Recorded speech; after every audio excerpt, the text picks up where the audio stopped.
পবিত্র কোরআনের সূরা আল ইমরানে মহান আল্লাহ ইরশাদ করেছেন, আর কারো মৃত্যু আসতে পারে না আল্লাহর হুকুম ব্যতীত। মৃত্যুর জন্য নির্ধারিত সময় লেখা হয়ে গেছে। সূরা ইউনূসের ৪৯ নম্বর আয়াতে বলা হয়েছে, যখন তাদের মৃত্যুকাল উপস্থিত হয়ে যাবে তখন না এক মুহূর্ত পেছনে থাকতে পারবে না এগিয়ে যেতে পারবে।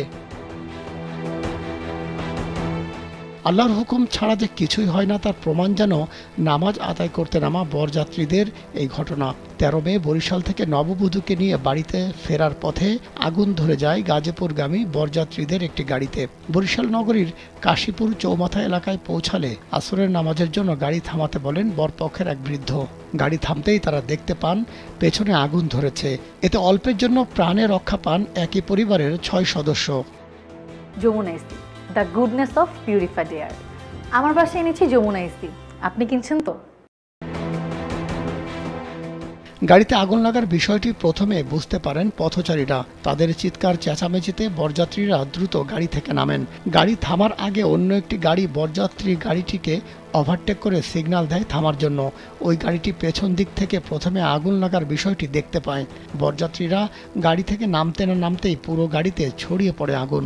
পরবর্তীতে ফায়ার সার্ভিসকে জানানো হলে ঘটনাস্থলে এসে আগুন নিয়ন্ত্রণে আনেন তারা। কনেপক্ষের স্বজনরা জানিয়েছেন, গাজীপুর সিটিতে কর্মরত প্রকৌশলী আরিয়ান শেখের সাথে বরিশাল নগরীর ২৭ নং ওয়ার্ডের বাসিন্দা নুসরাত জাহানের বিয়ের অনুষ্ঠান সম্পন্ন হয় ১৩ মে। সব আনুষ্ঠানিকতা শেষে কনেকে নিয়ে গাজীপুরের উদ্দেশ্যে রওনা হন বরপক্ষ। পরবর্তীতে তারা অগ্নিকাণ্ডের খবর পেয়ে ছুটে আসেন ঘটনাস্থলে।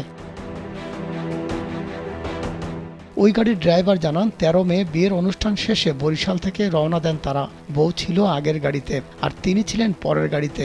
ওই গাড়িতে মোট ৭ জন যাত্রী ছিলেন। আসরের নামাজ পড়ার জন্য গাড়ি হালকা ব্রেক দেওয়ার পর একটি মাহেন্দ্র তাদের গাড়ি ওভারটেক করে এবং জানায় গাড়িতে আগুন লেগেছে। তখন দ্রুত সব যাত্রী গাড়ি থেকে নেমে পড়েন। তারা নামতে না নামতেই পুরো গাড়িতে আগুন ছড়িয়ে পড়ে। ওই পরিবারের এক সদস্য জানান, আগুন লাগা গাড়িতে তার পুরো পরিবারের সদস্য ছিলেন।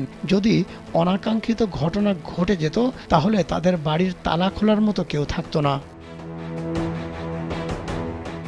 এ বিষয়ে বরিশাল ফায়ার সার্ভিস ও সিভিল ডিফেন্স স্টেশনের সিনিয়র অফিসার আলী আকবর বলেন, অগ্নিকাণ্ডের ঘটনায় কেউ হতাহত হননি, তবে আগুনে পুড়ে যাওয়া মাইক্রোবাসটির প্রায় ২ লাখ টাকার ক্ষতি হয়েছে।